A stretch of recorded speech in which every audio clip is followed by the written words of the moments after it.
Quelle musique ont les compositeurs à l'oreille quand ils prennent la plume? Remontez aux sources musicales d'un grand créateur. De l'oreille à la plume, une émission de Camille Linhart pour Accent 4.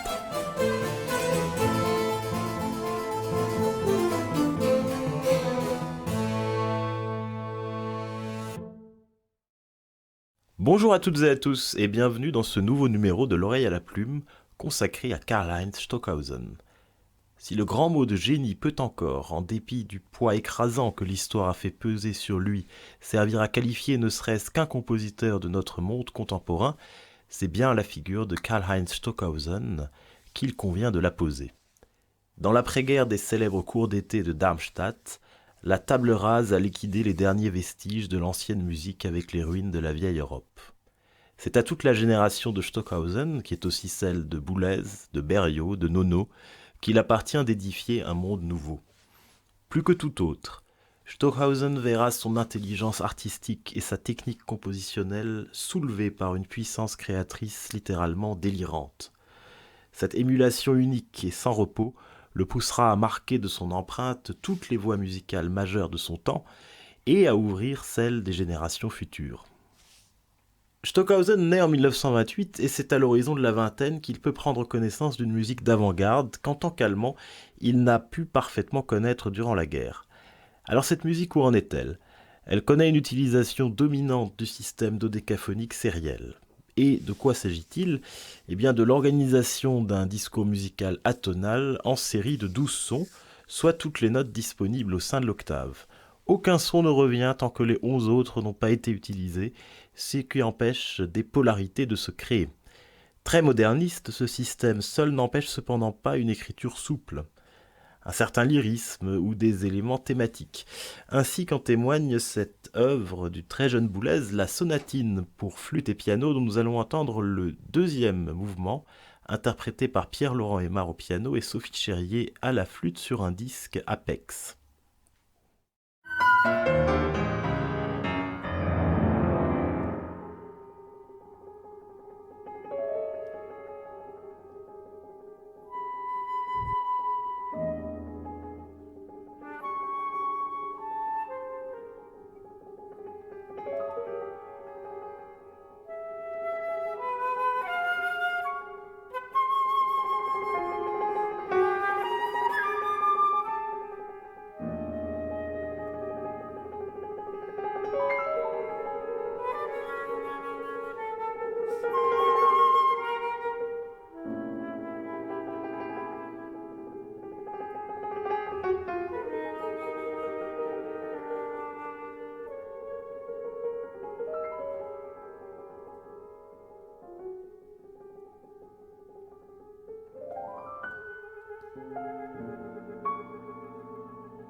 Nous entendions le second mouvement de la sonatine de Boulez datée de 1946, interprétée par Pierre-Laurent Aimard au piano et Sophie Cherrier à la flûte sur un disque Apex.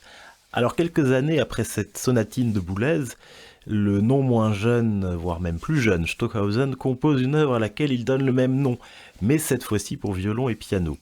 On sera frappé de voir à quel point il tente, par une écriture certes un peu différente, d'imprimer aussi à cette musique atonale un lyrisme par instant presque post-romantique. Écoutons un extrait de cette sonatine de 1951 pour violon et piano, interprétée par Sashka Gavrilov au violon et Aloïs Kontarski au piano.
Nous entendions un extrait de la sonatine de Karlheinz Stockhausen interprétée par Sashka Gavrilov au violon et Aloïs Kontarski au piano. Alors si le dodécaphonisme permet encore ce lyrisme et à travers lui la persistance d'éléments post-romantiques, desquels étaient encore fortement imprégnés Schoenberg ou Berg, l'étape suivante, dans les toutes premières années d'après-guerre, est prête à éclore.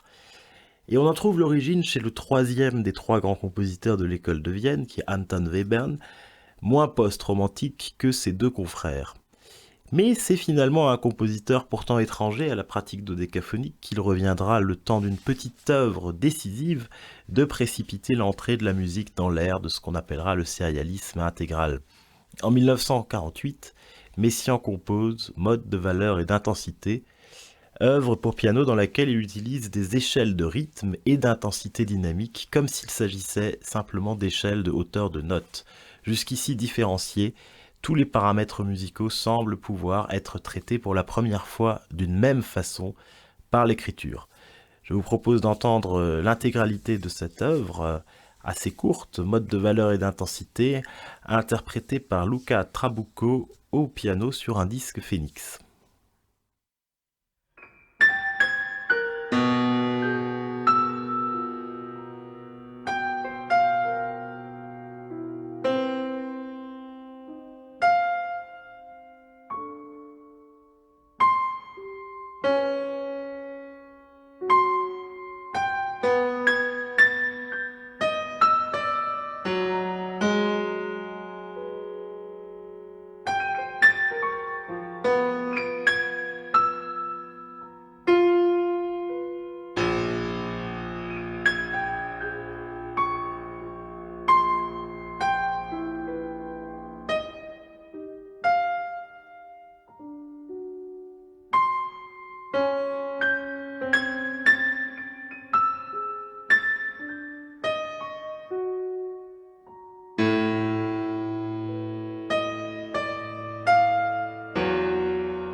C'était Mode de valeur et d'intensité, œuvre fameuse d'Olivier Messiaen, datée de 1948, interprétée par Luca Trabucco au piano sur un disque Phoenix. Cette œuvre ouvre ainsi la voie du sérialisme intégral. La série dodécaphonique, qui ne touchait jusqu'ici que les hauteurs de notes, se voit maintenant étendue à tous les autres paramètres, ce qui liquide les derniers restes possibles de lyrisme post-romantique. Aux côtés des fameuses structures 1A de Boulez, Stockhausen compose Kreuzspiel. Nous sommes en 1951, année du sérialisme intégral. En termes de table rase du passé musical, l'avant-garde n'ira jamais plus loin. Elle s'est approchée, selon la formule de Boulez, reprenant Paul Klee, à la limite du pays fertile. Je vous propose d'entendre Kreuzspiel de Stockhausen, interprété justement par son confrère Pierre Boulez à la tête de l'ensemble intercontemporain.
Nous entendions Kreuzspiel de Stockhausen interprété par l'ensemble contemporain qui était dirigé par Pierre Boulez. Si l'écriture instrumentale a été ramenée en quelque sorte à un degré zéro, qui imposera d'ailleurs bientôt au compositeur de réintégrer quelques éléments du passé, un nouveau matériau sonore fait aussi son apparition, c'est celui de l'électronique. Au tout début des années 50, notamment au fameux studio VDR de Cologne, on commence à composer non plus avec des sons, mais le son lui-même. Ami très proche de Stockhausen, le compositeur aujourd'hui un peu moins connu, Karel Goeyvaerts, est très présent dans cette entreprise pionnière. Il va être une grande influence pour Stockhausen. Et je vous propose d'entendre sa composition numéro 4, Met Dode Tonen, c'est-à-dire avec des sons morts, donc des sons fixes, des sons électroniques.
Nous entendions la composition numéro 4, électronique, de Karel Goeyvaerts, compositeur proche de Stockhausen et qui travaillait à l'époque lui aussi le son dans les studios du VDR de Cologne. Alors, travaillant d'arrache-pied lui aussi dans ce studio, Karlheinz Stockhausen compose quelques œuvres de musique électronique dans lesquelles il essaie de confronter et de conjuguer ces techniques sérielles avec la nature plus concrète d'un matériau sonore qui échappe aux notes, qui est ce matériau très nouveau de l'électronique. Alors, je vous propose d'entendre sa deuxième étude électronique, Elektronische Studie Nummer 2, qui date de 1954, sur un disque BNF.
Nous entendions la deuxième étude électronique de Stockhausen, datée de 1954, qui se trouve sur un disque BNF. Les voies du sérialisme et de l'électronique qu'on a vues jusqu'ici ne sont cependant pas les seules. Si elles sont les plus privilégiées par l'avant-garde européenne de l'après-guerre, eh bien aux États-Unis, on s'intéresse à d'autres aspects, comme par exemple la superposition rythmique. Dans son premier quatuor, Elliott Carter joue avec des thèmes qui possèdent chacun leur tempo propre, ce qui tend à créer des superpositions de tempi différents, comme si les instrumentistes du quatuor jouaient eux-mêmes chacun dans un univers différent des autres. Je vous propose d'entendre le premier mouvement, un extrait du premier mouvement du premier quatuor d'Elliott Carter, interprété par le Juilliard String Quartet sur un disque Sony.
Nous entendions un extrait du premier quatuor à cordes de Elliott Carter, interprété par le Juilliard String Quartet sur un disque Sony.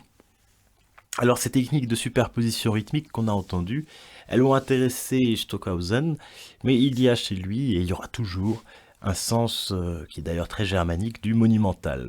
Et dans Gruppen, c'est ainsi, tout simplement, ni plus ni moins que 3 orchestres entiers, 3 orchestres différents qu'il décide de superposer. 3 orchestres, 3 temporalités, 3 partitions et 3 chefs. 3 chefs d'ailleurs légendaires que je vous propose d'entendre dans cet extrait. Boulez, Maderna et Stockhausen, à la tête de musiciens du Rundfunk Symphony Orchestra de Köln, divisés donc en 3 orchestres.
Nous entendions Gruppen, un extrait de cette œuvre monumentale de Stockhausen composée pour 3 orchestres. Ces 3 orchestres issus du Rundfunk-Sinfonieorchester de Köln étaient dirigés respectivement dans un enregistrement historique par Boulez, Maderna et le compositeur lui-même. On a entendu des œuvres de musique dites électroniques, c'est-à-dire qui utilisent des sons produits artificiellement fixés. Jusqu'ici, ce tout nouvel univers sonore coexiste à côté de celui de la musique acoustique, ce qu'on vient d'entendre par exemple, la pure musique instrumentale.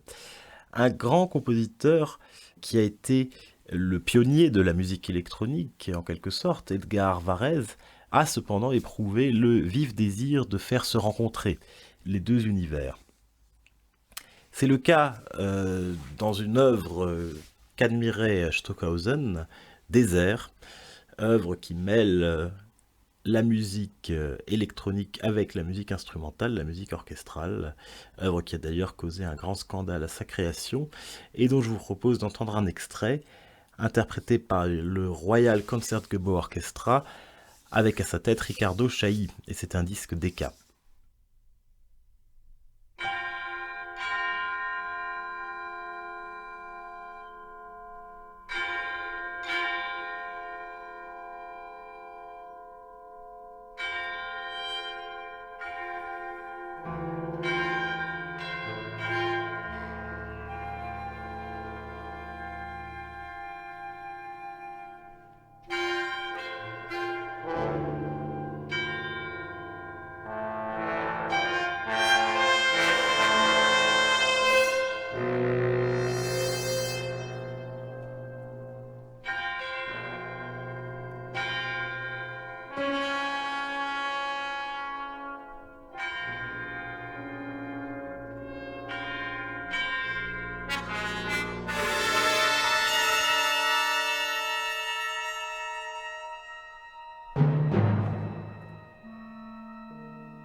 C'était un extrait de Désert de Edgar Varèse, interprété par Ricardo Chailly, qui dirigeait le Royal Concertgebouw Orchestra, sur un disque Decca.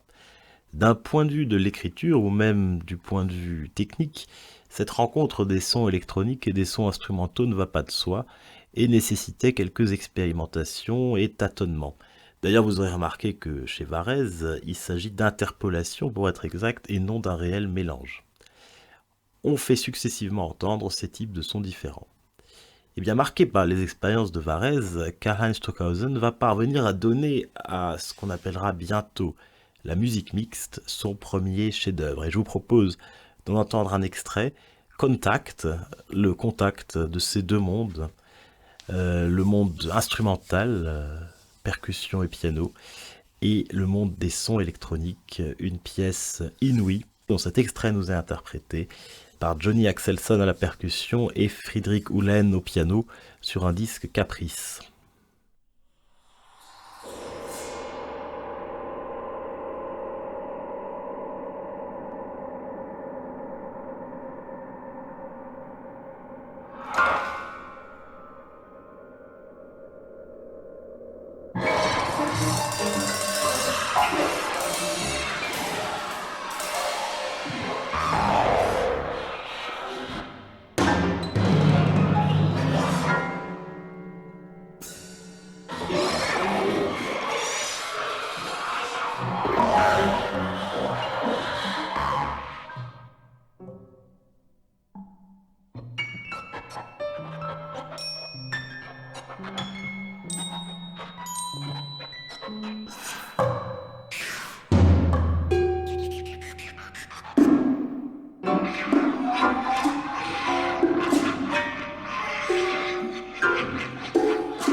Nous entendions un extrait de Contact, pièce pionnière de ce qu'on a appelé la musique mixte, c'est-à-dire de la rencontre de l'univers électronique et acoustique de Karlheinz Stockhausen, interprété par Johnny Axelson à la percussion et Friedrich Uhlen au piano.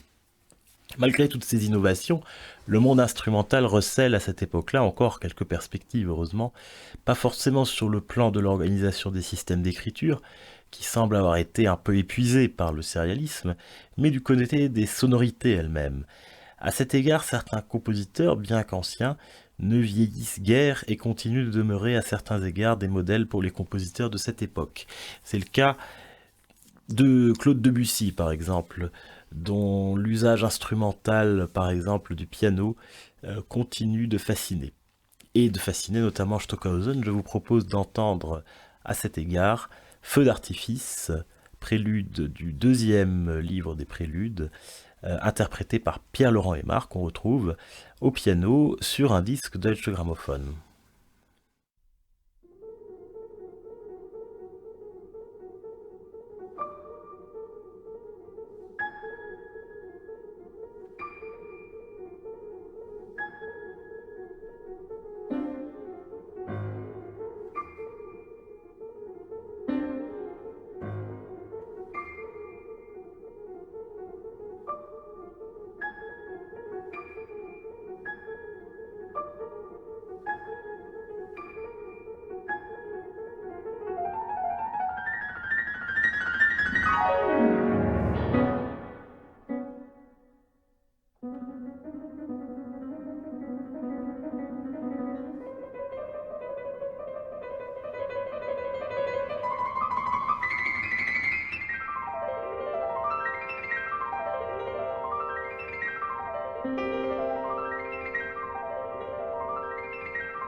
Et si nous venons d'écouter ce prélude Feu d'artifice de Debussy, interprété par Pierre-Laurent Aimard au piano, c'est que le piano occupe une place importante dans l'œuvre de Stockhausen, et qu'en parallèle à ces expérimentations électroniques, mixtes et autres, Stockhausen a continué la composition de ce qu'il appelait des Klavierstücke, c'est-à-dire des pièces au piano, qui n'ont pas de titre, sauf exception, et qui vont donner à la littérature pianistique contemporaine une partie de ses plus grands chefs-d'œuvre.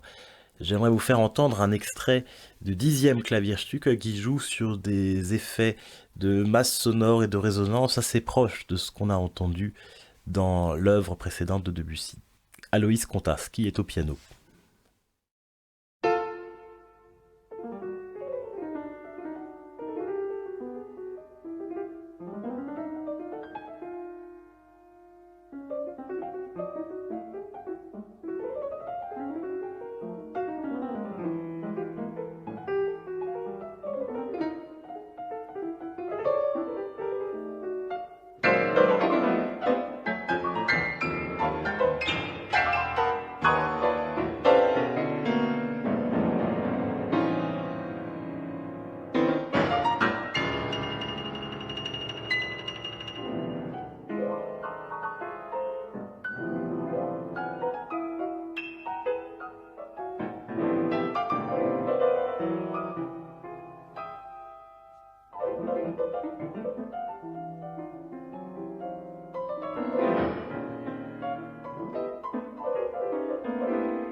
Nous entendions le 10e Klavierstück de Karlheinz Stockhausen, interprété au piano, dans cet extrait par Aloïs Kontarski. Au tournant des années 60, la musique ne se contente pas de réinventer son matériau purement sonore. Elle investit également des champs occupés par d'autres arts, tels que la poésie, le théâtre. Elle se saisit du texte comme elle ne l'avait encore jamais fait, c'est-à-dire en laissant volontiers de côté l'aspect sémantique au profit du pur aspect sonore. Le compositeur italien Luciano Berio, dans une œuvre assez mémorable intitulée Tema, Omaggio a Joyce, se saisit ainsi d'un matériau purement littéraire pour ses qualités entièrement sonores et en fait un usage qui restera. Je vous propose d'en entendre un extrait de cette œuvre qui a marqué son époque et qui est présenté sur le disque The History of Electronic Music, le volume 7.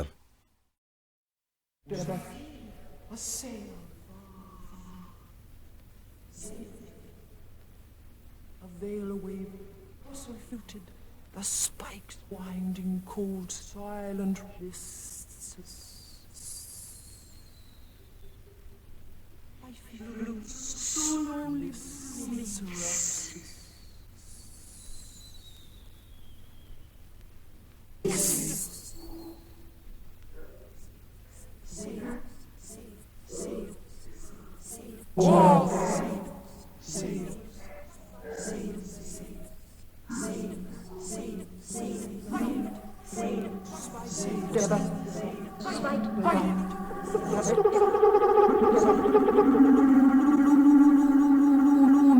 blooming.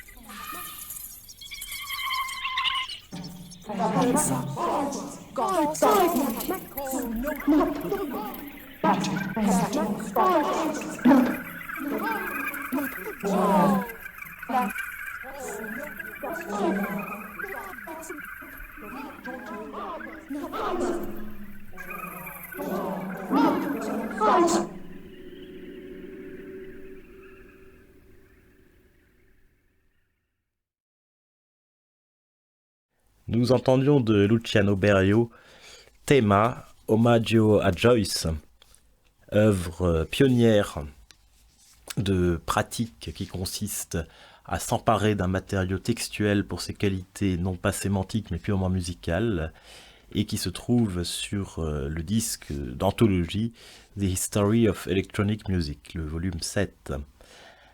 Alors dans une autre œuvre composée quelques années après ce que nous venons d'entendre, Moment, Stockhausen utilise lui aussi des sons textuels, des sons langagiers, et il va les déposséder ou les transformer dans leurs caractéristiques de tout ce qu'il possède d'habituellement sémantique.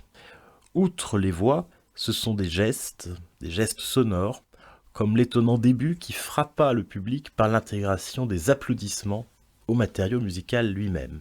Je vous propose d'entendre ce fameux début, les premières minutes de Moment de Stockhausen, interprétées par le Kölner Rundfunkchor, des membres du Kölner Rundfunk Symphony Orchestra et Karlheinz Stockhausen lui-même à la baguette.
Nous entendions le début de Moment de Stockhausen daté de 1965. Le compositeur lui-même dirigeait le Kölner Rundfunkchor et des membres du Kölner Rundfunk Sinfonie Orchestra. Le développement des moyens technologiques n'a pas seulement permis de créer, comme on l'a entendu avant, du son artificiel, mais aussi d'introspecter le son existant, comme il n'avait jamais été possible de le faire, de rentrer dans le son instrumental, de zoomer sur lui si on veut, et de se rendre compte de ce qu'il contient. Et rapidement, les compositeurs vont se rendre compte qu'avec ces matériaux extraits de l'analyse des sons, ils vont pouvoir recomposer ces éléments qu'ils ont trouvés. Et je vous propose ainsi d'entendre une œuvre étonnante de Pierre Henry, datée de 1950, qui s'appelle Tam Tam 4, et avec des sons issus d'un grand tam-tam, des sons enregistrés et transformés, des sons ralentis, des sons zoomés, des sons extraits, eh bien, le compositeur recompose ces éléments et parvient à composer une œuvre totalement nouvelle.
Nous entendions Tam Tam 4, œuvre datée de 1950 de Pierre Henry, dans lequel le compositeur utilise des sons extraits de l'analyse sonore, zoomée si on peut dire, d'un grand tam-tam. Alors cette œuvre a fortement impressionné Stockhausen, il va en tirer lui-même l'idée qui lui permettra de composer une de ses œuvres les plus célèbres, c'est Microphonie Heinz.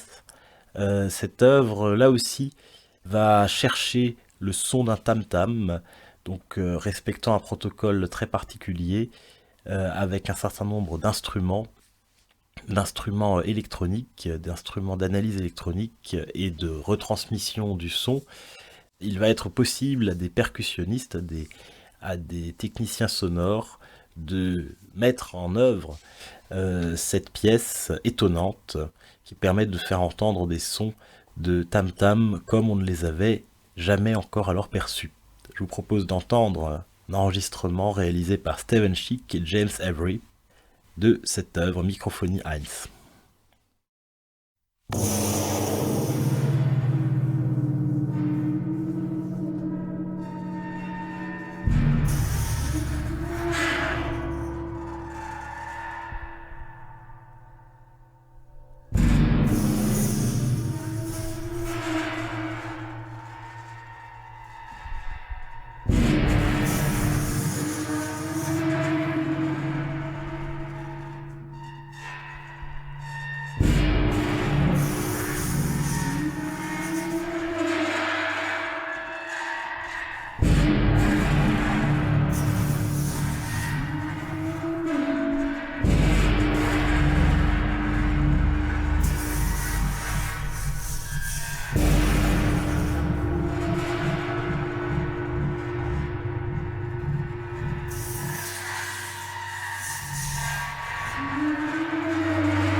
Nous entendions Microphonie Heinz de Karlheinz Stockhausen dans une interprétation réalisée par Steven Schick et James Avery. Alors à partir des années 60, on se rend compte que l'assouplissement du sérialisme intégral et l'ouverture à d'autres matériaux sonores, on a vu les matériaux textuels, on a vu les matériaux purement instrumentaux, les matériaux électroniques, va permettre à la musique de s'ouvrir de nouveau, si on peut dire, et plus que jamais, à certains éléments extérieurs à ce qui avait été jusqu'ici son langage. Et notamment, elle va lui permettre de se réintéresser aux cultures extra-européennes qui, il faut le dire, avaient été un petit peu délaissées dans l'optique très hermétique du sérialisme, et de le faire d'une façon encore plus ouverte que tout ce qui avait pu être fait dans les siècles précédents.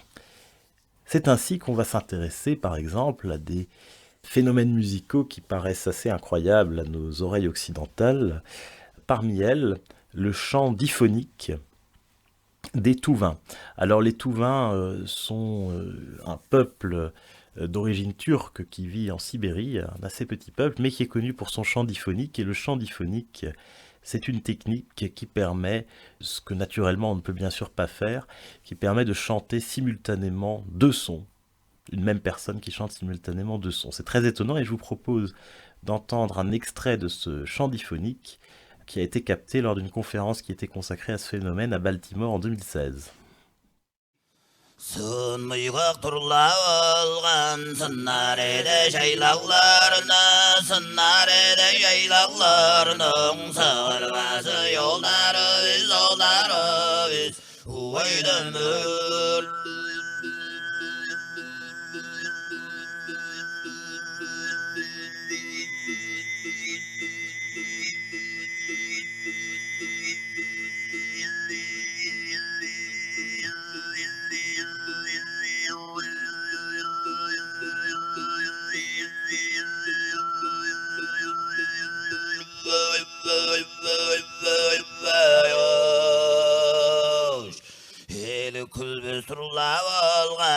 Yesimada şaylaklarını, yesimada şaylaklarını, ediskizi yolları biz, uydumur.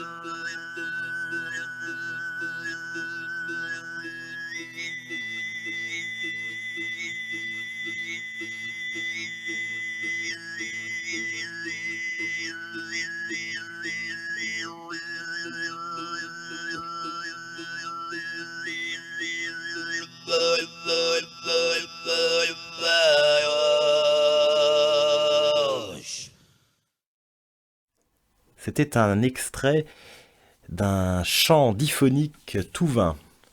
Les Touvains qui sont donc cette tribu d'origine turque qui vit en Sibérie et qui pratique ce chant. Alors ce chant qui permet de simultanément produire deux sons, évidemment fait appel à une technique très particulière, qui consiste le plus souvent à chanter un son guttural, un son extrêmement grave, duquel par un mécanisme corporel de résonateur, on va arriver à extraire aussi simultanément des fréquences aiguës, à faire résonner des fréquences aiguës qui normalement ne sont pas perceptibles si on n'applique pas ces techniques particulières.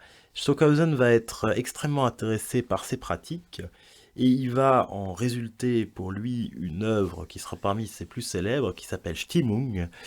Et Stimmung, qui est un mot allemand qui a plusieurs significations, mais qui notamment peut se comprendre à la fois dans le sens d'une atmosphère et d'une intonation qui va être donnée donc par une imitation de ce chant diphonique. Il faut savoir que cette œuvre va avoir une très grande résonance parce qu'elle va permettre, elle va contribuer à l'émergence de tout ce qu'on appellera après le courant spectral qui va s'intéresser à toutes ces techniques sonores particulières. Je vous propose de l'entendre sous la direction du compositeur, de Stockhausen lui-même, interprété par le Collegium Vocale de Köln.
Nous entendions Stimmung, œuvre célèbre de Karl Stockhausen, interprétée par Stockhausen lui-même à la tête du Collegium vocal de Köln.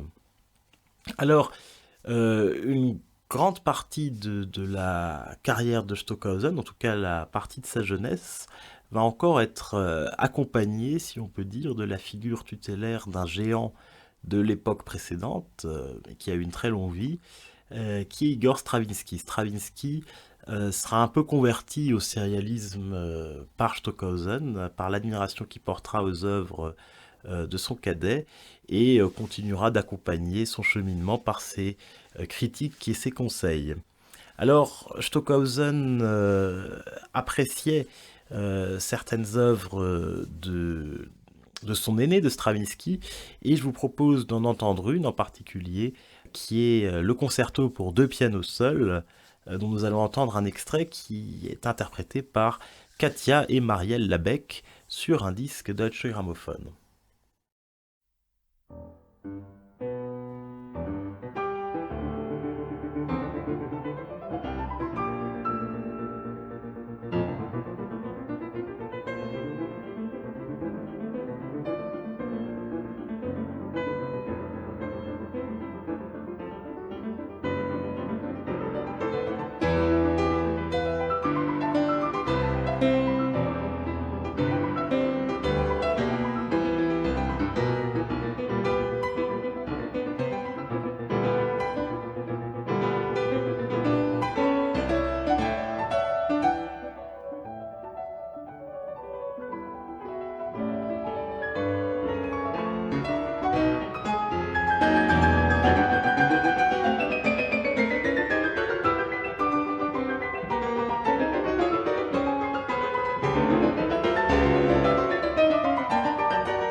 Nous entendions le début du concerto pour 2 pianos de Igor Stravinsky, interprété par Katia et Marielle Labec sur un disque Deutsche Grammophon.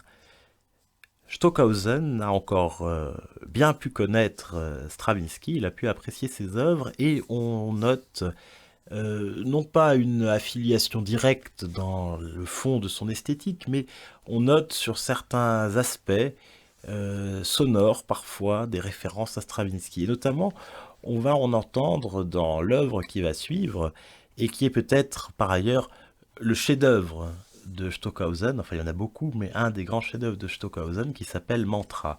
Mantra est une œuvre gigantesque pour 2 pianos et dispositifs électroniques, pour être exact, modulateur en anneaux. Alors on n'a pas le temps ici de rentrer dans tous les détails, dans toutes les caractéristiques qui font de Mantra une des œuvres les plus importantes du XXe siècle, mais on remarquera, après l'exposé d'un thème de ce que Stockhausen appelait une formule, on remarquera une partie consacrée, c'est d'ailleurs son titre, à des notes répétées, et ces notes répétées fiévreusement évoquent, sans grand équivoque, l'œuvre précédente de Stravinsky, ou de façon plus générale le style de Stravinsky. Je vous propose donc d'entendre le début de Mantra, interprété par Pascal Mayer et Yann Panis sur un disque Naxos.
Nous entendions le début de Mantra, chef-d'œuvre de Stockhausen daté de 1970, qui était interprété aux deux pianos, respectivement par Pascal Meyer et Jan Panis, et c'était un disque Naxos.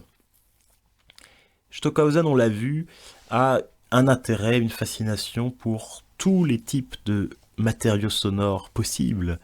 Il n'y a absolument aucune limite dans son approche esthétique, et cela évidemment l'a poussé à s'intéresser à des sons parfois mécaniques, des sons industriels, comme il pouvait en intéresser les compositeurs qu'on a dit un peu bruitistes, un peu futuristes du début du XXe siècle. Une œuvre en particulier a pu l'intéresser, une œuvre dont il n'a même pas été contemporain, une œuvre plus ancienne, datée de 1926, qui est le fameux ballet mécanique de George Antheil. Je vous propose d'en entendre un extrait avec des sons qui imitent le monde industriel, le monde mécanique. Donc, cet extrait est interprété par the Philadelphia Virtuoso Chamber Orchestra, placé sous la direction de Daniel Spalding. C'est un disque Naxos.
C'était le début du ballet mécanique de George Antheil, daté de 1926 et interprété par the Philadelphia Virtuoso Chamber Orchestra, placé sous la direction de Daniel Spalding.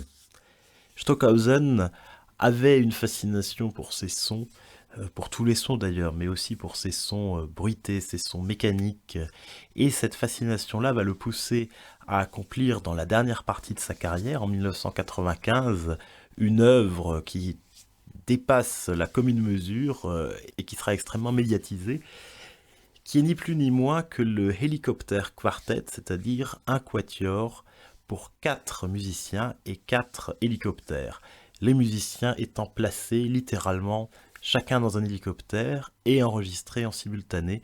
Donc il y a ces sons d'hélicoptères et ces processus en temps réel de sillonnement d'hélicoptères qui participent à l'œuvre. Cette œuvre absolument étonnante, bien sûr, dont la réalisation demande des moyens très particuliers.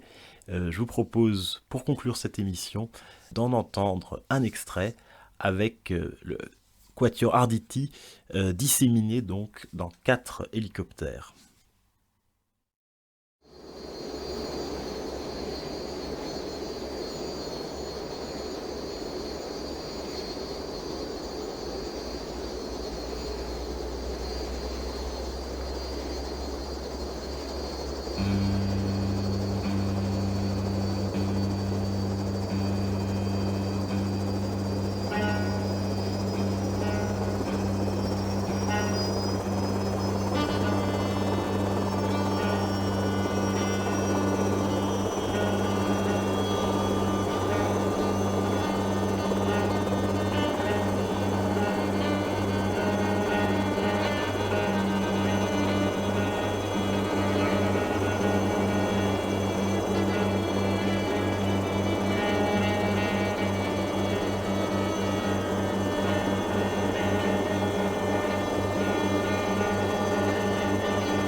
Nous entendions un extrait du Helicopter Quartet, daté de 1995, un des derniers grands coups d'éclat artistiques de Stockhausen, avec cette débauche de moyens, donc l'utilisation de ces 4 hélicoptères, dans lesquels se trouvaient respectivement les membres du Quatuor Arditi, qui ont enregistré tout ça sur un disque Naïve.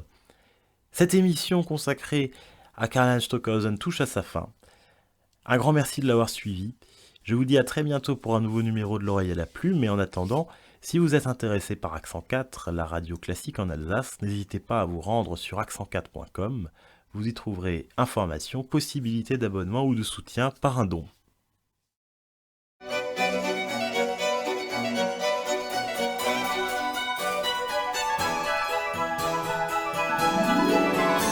Quelle musique ont les compositeurs à l'oreille quand ils prennent la plume ?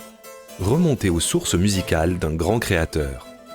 De l'Oreille à la Plume, une émission de Camille Linhart pour Accent 4.